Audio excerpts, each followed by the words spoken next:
So in a second, it's going to say on air. You should see that. So again, this is just for you and me, and no one else is going to see the video of this. If you want to pick your nose or anything, just work away. That's fine. Okay, you ready to go? Yep. Cool. I suppose, like me, this week you watched the terrible news come out of Paris as we saw the cathedral at Notre-Dame suffer that fire and bits of it start to fall down. And if you're a fundraiser like me, you probably watched the aftermath of that as people started to pledge money. People immediately started to give over hundreds of millions of euros pledging to help rebuild this. Fortuitously, on the side of that, I was scheduled to talk to my friend Paul Nazareth today, and this is a man who I think he has a bit of a wealth of knowledge around fundraising for churches, fundraising for cathedrals, and I also have a feeling he might have a direct line to the big man upstairs. And so I welcome to the podcast today my good friend Paul Nazareth. Hello, Paul. Hey there. Thanks for having me, Sam. How are you doing today? Doing very good. Thoughtful on a day like today, yeah. Yeah, I can imagine. And you're speaking to us from Toronto, Canada. Yeah. So you don't say Notre-Dame, you say Notre-Dame? Not quite. That's a little American. We're half as expats here in Canada. Yeah, you're a nice balance. And Paul, I think a lot of people listening to this are going to know you because you're a man who knows people. But for those listeners who don't know you, who are you? Well, been in a fundraiser for just a little under 20 years now, and in a unique way, been focused on legacy and planned giving for all of those 19 years.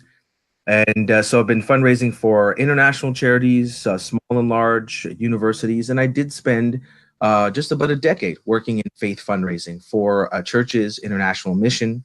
And my last role was with Canada's largest online charity, Canada Helps, that connected me to thousands upon thousands of churches and faith charities. So I have a very strong passion for that community, but I've worked on a number of different causes, education, healthcare, etc. And now I work with the planned giving community in Canada, coast to coast. And you work with a lot of people in all of these roles. I mean, your name has come up on this podcast a couple of times. I refer to you often as the king of networking. Everything I learned about networking, I learned from you and Nikki Bell in the UK.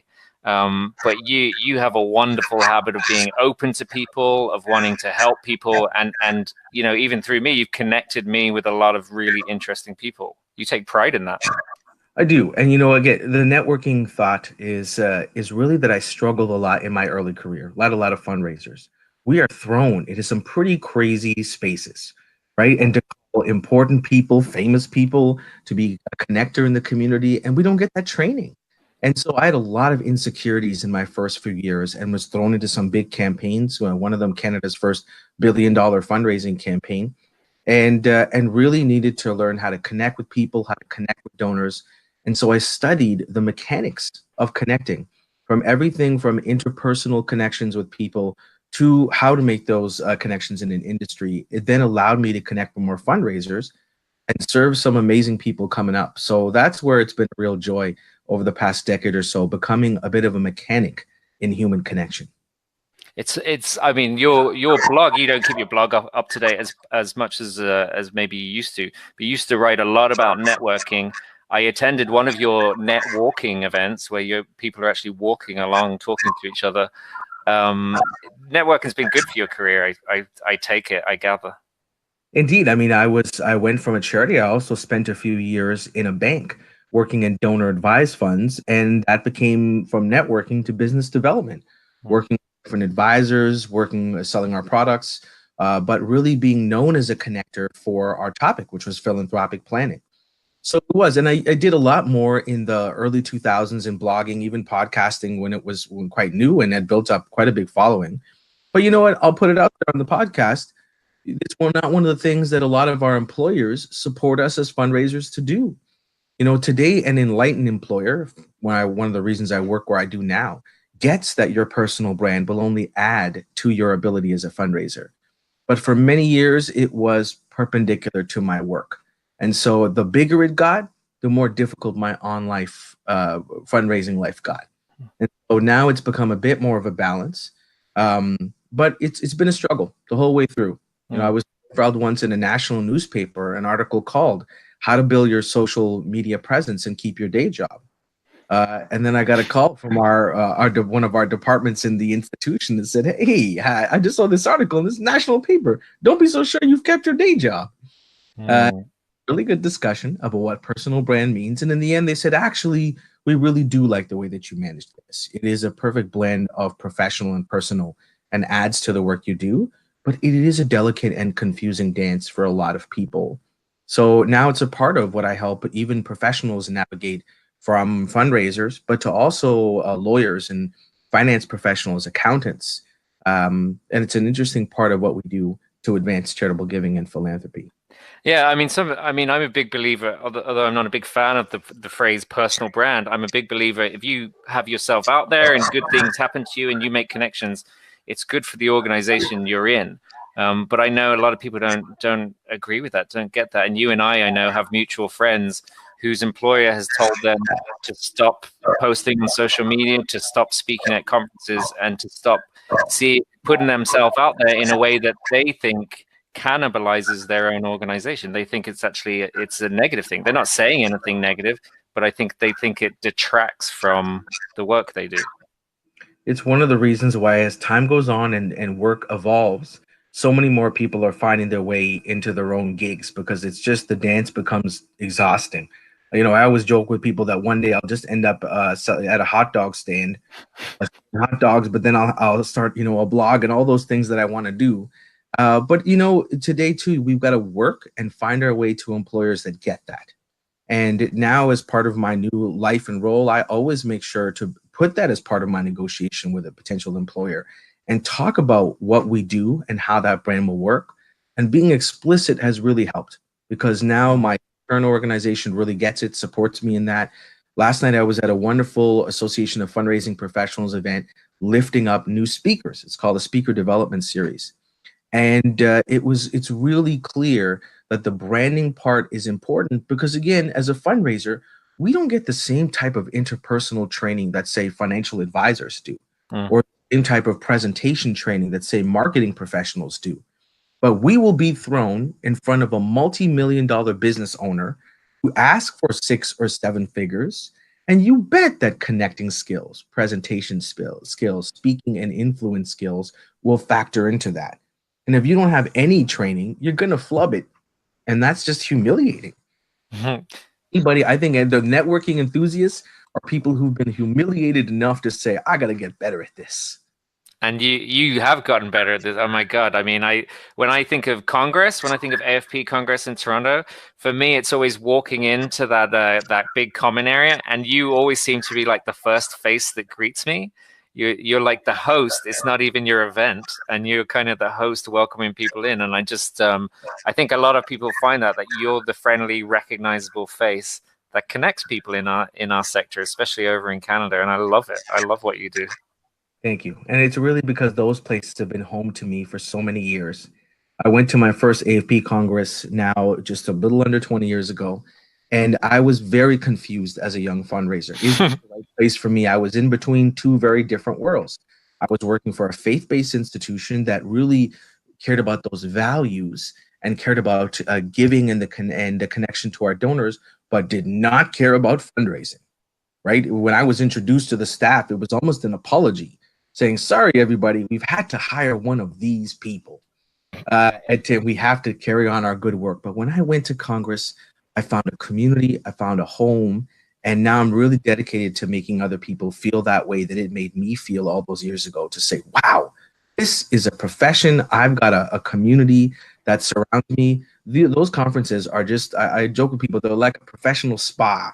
And I just get filled up with energy and warmth and professionalism that will help me for the rest of the year while I'm out, like so many of us, alone very often, doing what we do. Yeah, I mean, fundraising can be a really lonely job, especially if you're working in a small organization. You're the only fundraiser, and it might only be once a year. If you don't make time, it might only be once a year. You go to a conference like this, and you're in a room full of people like you who have those same challenges, who feel that same loneliness. And it's refreshing. It like you said, it's that spa treatment where you're ready to go back to work and face these people who are maybe embarrassed that they employ a fundraiser. Even in the big shops, actually, I was talking to a colleague in a university, and they have a shop of 200 plus fundraisers, but a lot of them do different things: marketing, annual fund, leadership giving, direct mail, major giving. And because of the silos, they also feel very lonely because they're always having to fight for their little element of fundraising, and everybody's fighting for a position to say mine is the most important one and deserves budget, people, time, energy. Plus, that fundraiser for this really big institution spends a lot of time on the road with donors. And as Mm. much as it can be life-giving, every moment you're not with those donors, you're on your own, right? And you're doing the strategy and you're putting everything together. It's really, there's something to be said for gathering as peers and refilling those different pieces of not just energy but knowledge. There's Mm. nothing more beautiful than seeing nerds just unbreakable nerds at a conference debating some really technical stuff, but that's going to advance their fundraising for the next year. So Mm. it's I just love those. I think debates are the newest coolest thing we can be doing at conferences. Yeah, I do. We all enjoy watching a good debate. I want to ask a little bit more about your career in faith-based fundraising, but first I want to ask you about the stuff happening over in Paris. I've assumed you've been watching it like me, and from someone, from a fundraiser point of view, and someone whose faith is important to them, what's been your thoughts? So, there's a couple things there. One is it's been heartening to see the response from corporate and the donor community.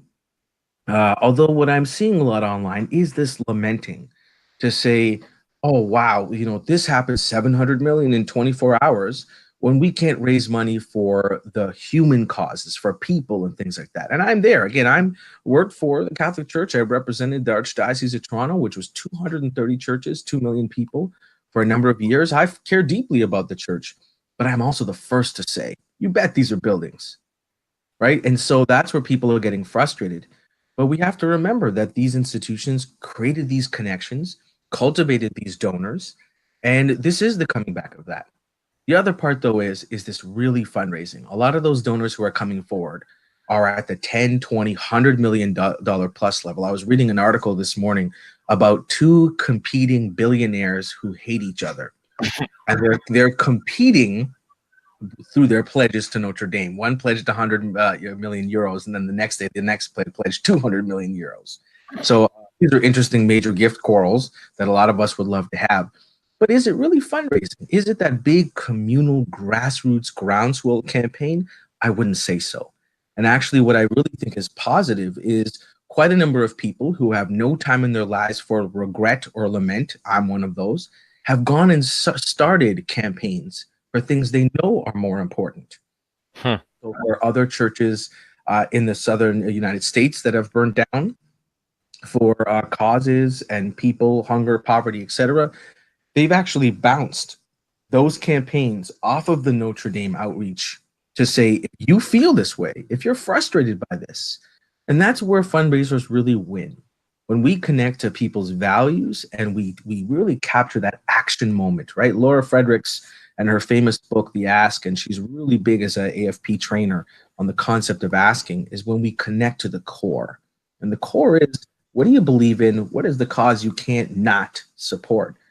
And if people are not connecting with that, smart fundraisers have said, well, then what do you connect with? There seems to be almost like two camps of fundraisers online in response to these big donations that are coming in for Notre-Dame. There's the camp who kind of see us as competing causes, and like you're saying, they're questioning why are you giving to this when there's such important human causes. So there's the camp that see it as all our causes are competing for the same pool, and I feel like perhaps there's a camp as well who feel like giving is good for the sector. So, if you bring up philanthropy, if you can use giving to something that's not your cause, that it benefits all of us. What's the phrase? A rising tide floats all boats. Yes, Is that a rather, it is indeed. Oh, yeah, it's a very big phrase. But it's more like, for me, I'm a big believer in abundance over scarcity. Again, a lot of people see this competition that there's a limited pie. And when we break down between the UK, the States, and Canada, when we look at a lot of the numbers, we see that donors in all different demographics are undergiving in their capacity. There is absolutely capacity out there. And when we do more studies on donors connected to trust and to charities, we know that that's the eroded element. And what's telling us that is the things like the power of crowdfunding. Every time people tell me that there's no capacity, we see a crowdfunding campaign raise 1,000 times its goal. Mm. And it's not that it's super common, but the very fact that it happens whenever there's different tragedies is reminding us that when people are connected to the core of why they give, cause and human connection, they respond. And when we're not getting that kind of response, it's partly telling us that we're still off base with that, right? You know, those crowdfunding campaigns are images and videos connected to very current technology, and we're still writing dear friend letters in direct mail that's 5% dead people. I mean, it makes you wonder, you know, these companies who've suddenly found 100 million to give to this, the billionaires who suddenly found 200 million. Why were we, you know, why were other causes or other buildings or other pieces of art, why were they not able to tap into this? Why were they not able to tap into that money the day before this happened? The money was there. Why was our message so off? You know, that's a tough one. And that's the major gift kind of conversation. Although I will say that a lot of these will probably come from different private foundations and different places where those kind of gifts are happening. And as we see the sector really reach another level with donor advised funds, with more professional private foundations and family offices, we are getting more insight that these things were already happening. They just weren't public. And that is absolutely the challenge of the sector, in that we do see the wealthy give to causes and things that are connected to the privilege that they represent. So that's the challenge. But as fundraisers, very often for community and grassroots causes, we've got to be asking more about the regular donor, about the everyday donor that actually makes up more of those dollars. Right? When we break up, we're blessed in the UK and Canada to have some good government numbers on receipting and donor activity. That's where we've got to ask more stronger questions, because again, these things are black swan events. They're outlier events. It's about the really big shifts in the regular donor dollars. And we're seeing them in both our continents. We've really got to pay attention to these, right? In Canada, we're seeing, yes, donations are at a certain level, but given by less people. Again, tax receipted donations. We are not skipping to the next generation to help them understand what is charity, what is giving, what is donations. And again, that's why crowdfunding is surging, because we're not connecting to future generations. And one of the answers to that is as much technology as it is fundraising.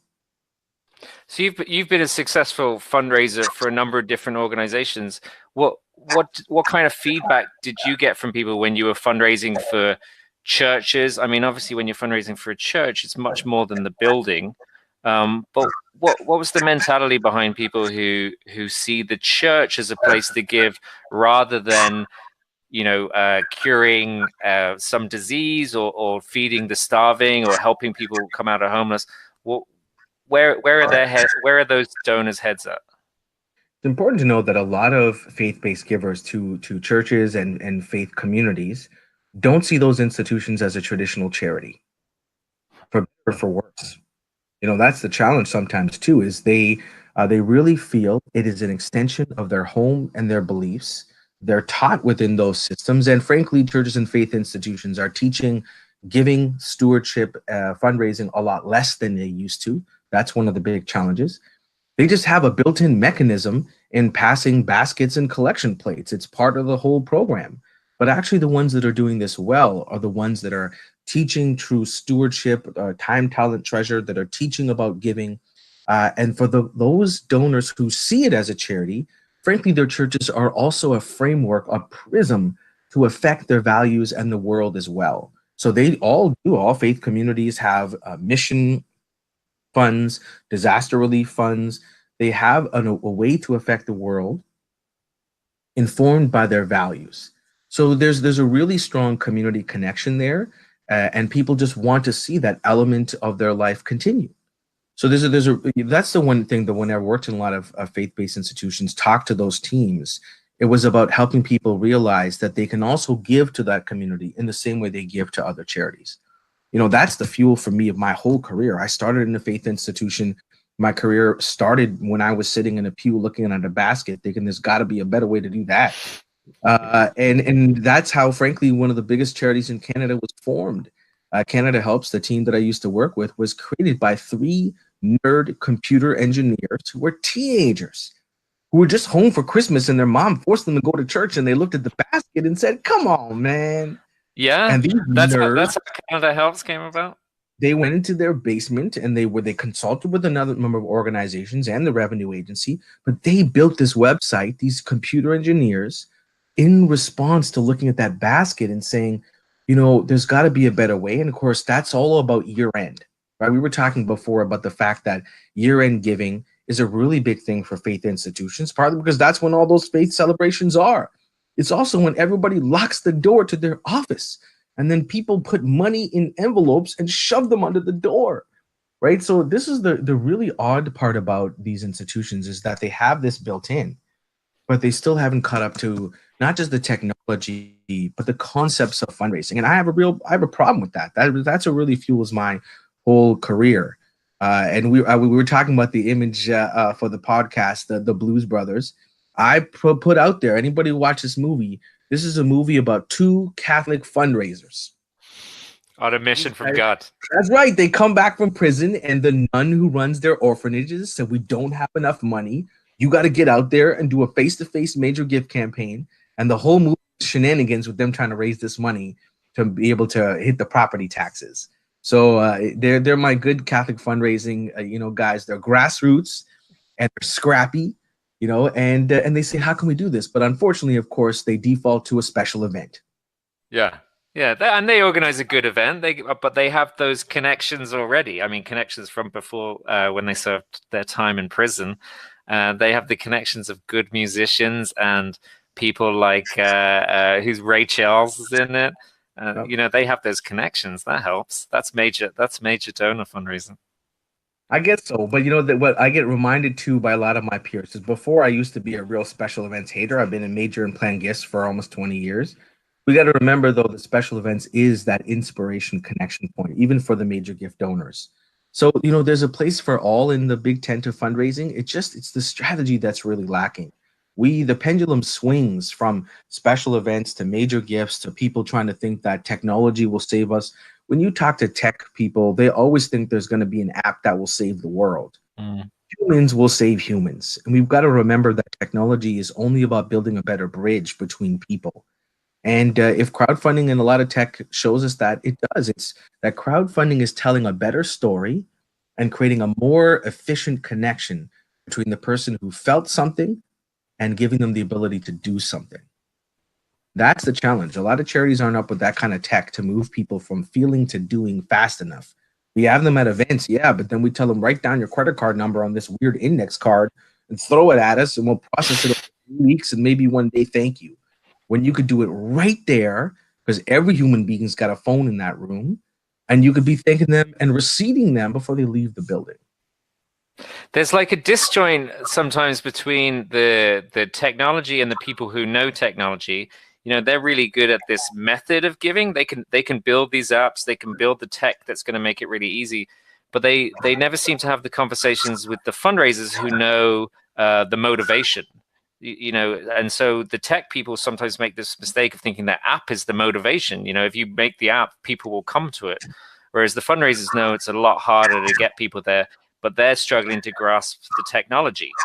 Yeah, it's about making that human bridge, right? I mean, that was my time at Canada Helps, was discovering. And when I was there, I walked in the door, we were about 12, 13 people doing 68 million. And about 11 months ago, when I moved on, the team is a little under 50, doing last year 183 million. But it was all about those different connections to people. I call this one food bank. We said, what did you guys just do? You made like almost $40,000 in 8 minutes. And a really small organization. And they said, we run this special event and we have a silent auction. And we were really worried, saying, oh, you're not supposed to run silent auctions through online giving. You can't receive for that. They said, no. We realized how many people win an auction and how many people lose an auction. More people lose than win. So while we announce the winners and they're all paying for their auction items, We have their name, email address for the bidding.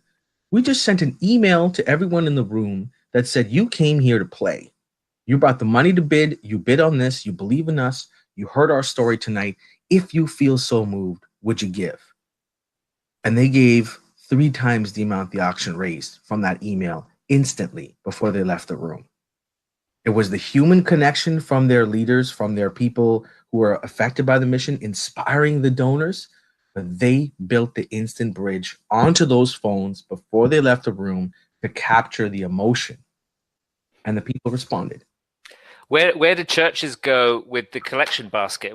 How do they build that bridge? Because I mean, the collection basket hasn't evolved as far as I know. I mean, I don't go to church as much as I used to.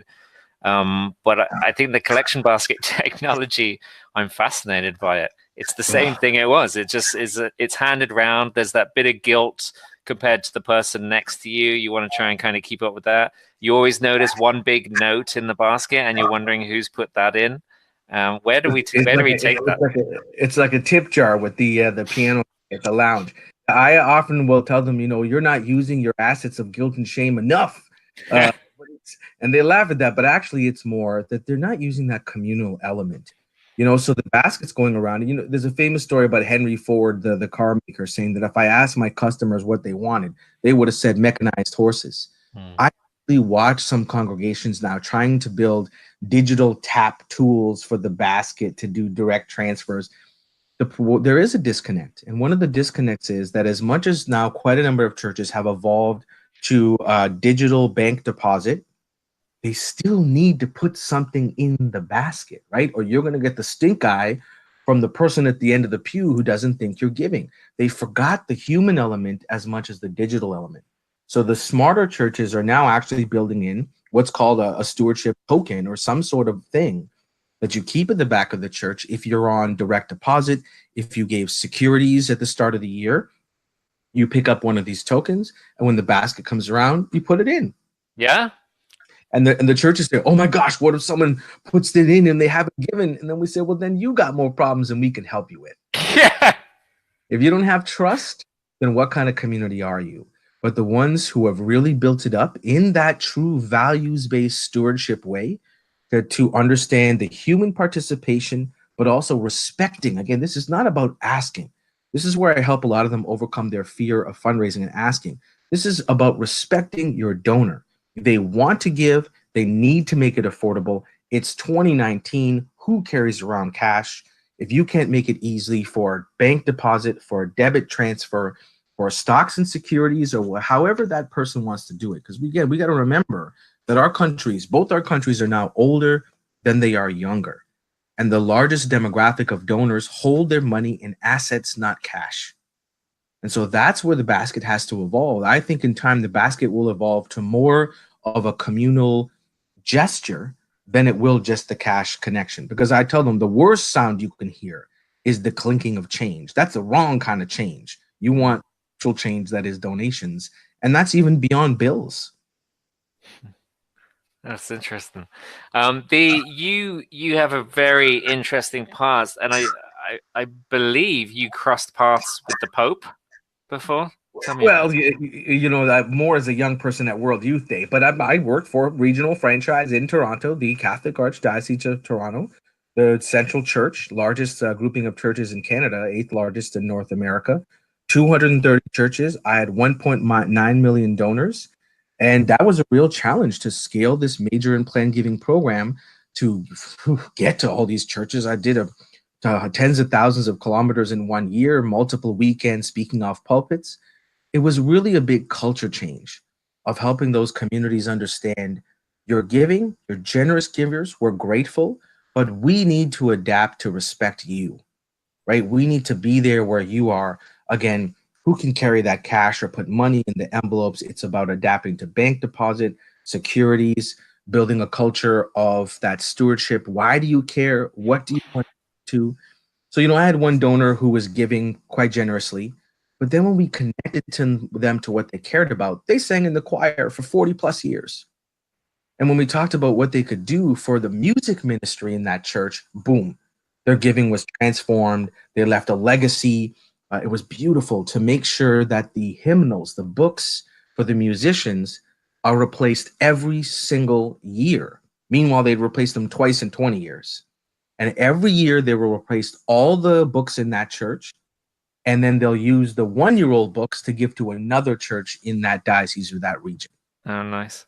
And within how long, you're going to have a ton of churches actually replacing all their old books and things like that. And then they can even share them forward. That was just one kind of thing for their type of ministry. But in these church communities, you've got dozens of ministries around poverty, around community, between United and Anglican Church and their incredible outreach in Canada to poverty, to social justice, to social enterprise. United Church is doing incredible work around social enterprise.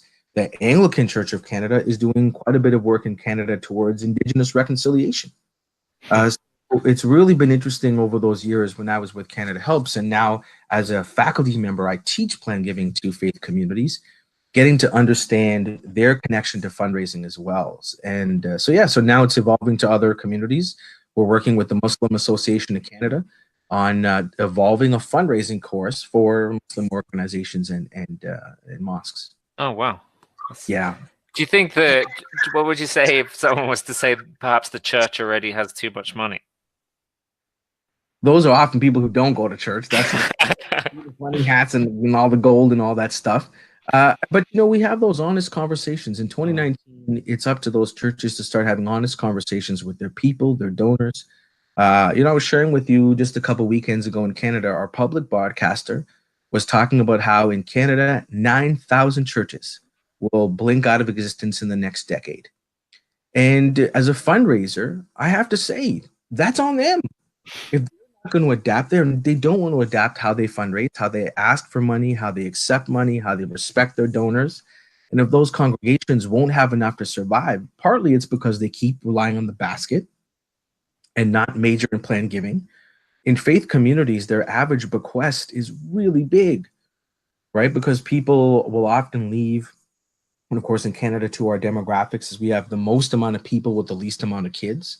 So the average bequest amount is going up. There's so much potential there, but there's a lot of communities that just don't want to ask. They have this sensitivity saying, oh, we can't do that. But it's about responsibility. It's about respect as much as it is about fundraising. This is what people care about. They've grown accustomed. I mean, has the church had it easy in that the money used to just come in?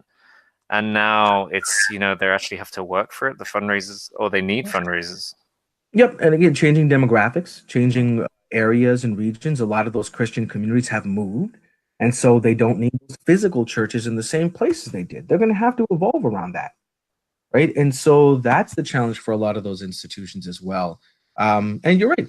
Organizations do get complacent. Things came in, but it's also that they're not adapting to the demographic of donor.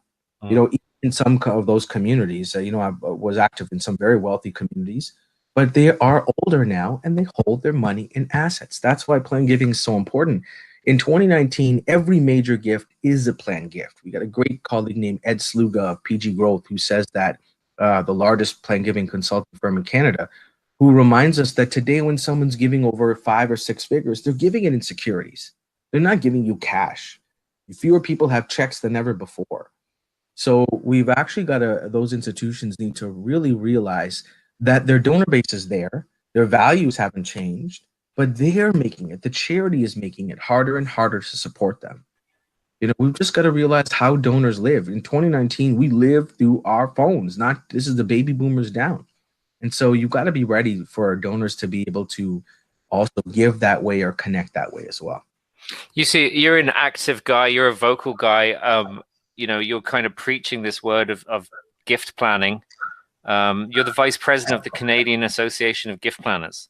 So you're trying to get this kind of word out there for people to adapt, for people to evolve in the way the donors are evolving. Yeah, again, it's just about that responsibility of meeting the donors where they are. This is a pretty recent move for me, and it was partly because I was a faculty for a number of years. I taught at a college there, taught for CGP, but the demographic time has come, right? Fraser Green, Good Works, wrote a book a decade ago called Iceberg Philanthropy about how planned giving was the big part below the surface, but everybody keeps on focusing on the top part. Well, 2019, like everything else, the iceberg is melting. Those donors are here now. They are on the surface. The majority of donors are going to be giving in assets, and the majority of charities aren't willingly adapting to accept those assets or to talk to donors about that. And so, as usual, only the big charities will win. And that's where, again, Plan Giving is the ultimate democratization of fundraising. When it comes to major gifts, it's about who has the capacity to ask. But when it comes to Plan Giving, it's about who has the capacity to accept. And so that's where we're really trying to get that word out there to the medium and small charities. Just get up to basic speed on this. And the potential is really huge. How do you find time for all this, Paul? You strike me as a very busy man. Do you work too hard? No, you know what? I have really rebalanced over the past couple of years. Again, I used to be a full-time vice president of Canada Helps and faculty with a college and faculty with CGP teaching roles. And over the past couple of years, I've really aggressively rebalanced. I've got a young family, and I'm a hyper planner. You know, my pastor of my church asked me at my wedding day, "Did you propose by PowerPoint?" Because everyone with me knows that I have 2 clickers on my person at all times. But I said, no, there was an Excel spreadsheet. And so even for my fellow fundraisers, my greatest mentors are people who really plan well. They've become good. No, it's been really hard for me, especially as a speaker and an enthusiast for teaching and engaging people. It's really been about that planning. And now a lot of my work is as much listening and learning from communities as it is teaching. So that is why I love the travel so much, because it takes me into communities where, yes, I'm doing a keynote, but for that 48 hours I'm in town, I'm meeting with charities, community foundations, churches, libraries, and listening to where giving is at, where their structure strategy is at, where their donors are at. You're still as connected as ever. You seem to know everyone. Context and connectedness are if you ever did Marcus Buckingham or the Gallup's Strength Finder, they have a Strength Finder 2.0. My kind of 5 big values are context, connectedness, community. That's where I get and gain strength, is knowing, where everything's at and what can we change. I'm eternally hopeful about what we can change, that abundance over scarcity. So if people listening to this want to connect with you, where's the best places to find you? So I always joke with people that LinkedIn is my real place of residence. Whenever they see me, it's really just a hologram. LinkedIn and Twitter definitely are places that I live to connect with fundraisers, right? And wonderfully enough, I'm all over the country on a regular basis, but the virtual is the way that I keep in touch the most. So LinkedIn and Twitter are probably the best ways. And that's the part, again, to connect and listen and serve and help people get better at what they do. It's less about personal branding and networking, more about being a sector connector, more about helping people that want to do good get better. My personal life mission is to help every individual I connect with find their purpose and do that for a living, amplify their superpower. And if they need help finding it, I'm that magnifying glass. And I can vouch for you, Paul. I mean, you're one of the most generous people in the sector, and I never see you kind of looking for anything back from anyone. Well, I'm in a new stage of life now after doing that for a decade plus. Part of it is being open to the generosity of accepting. That's the part now where a lot of times where I need help in communities, we are trying to do something hard in Plan Giving. We are trying to activate a part of fundraising that is not easy, right? 90% of Plan Gifts are bequests. So you can make all of the brochures you want in the world. Our donors are looking at these brochures and saying to us with their donations, I choose death. What you are proposing is too complicated. I'm just going to die. We're not admitting that it's really working. And so as an organization, as a community, we're looking for those partners to help us. We're rejuvenating our faculty. We're looking for evangelizers in fundraising and Plan Giving. And now after 10 years plus of really aggressively giving, it's wonderful to have so many people on my doorstep saying, Paul, what can I do? And again, they're seeing the benefit in this because we're delivering. Plan Giving is as much about major gifts as it is about anything else. So it helps. We're delivering cash money. Now all those contacts that I helped are all directors of fundraising, so that doesn't hurt. And it's also helpful to have a network that is able to do something together. I'm building an army of light. I'm trying to surround myself. That's a personal, selfish thing I do. Is I'm just going to surround myself with people that are positive from this way going forward. And it's wonderful to now have assembled a pretty good network that way. That's lovely. Yeah, I recommend anyone listening follow you. You're on Twitter as You Invited You. Paul Nazareth is on LinkedIn.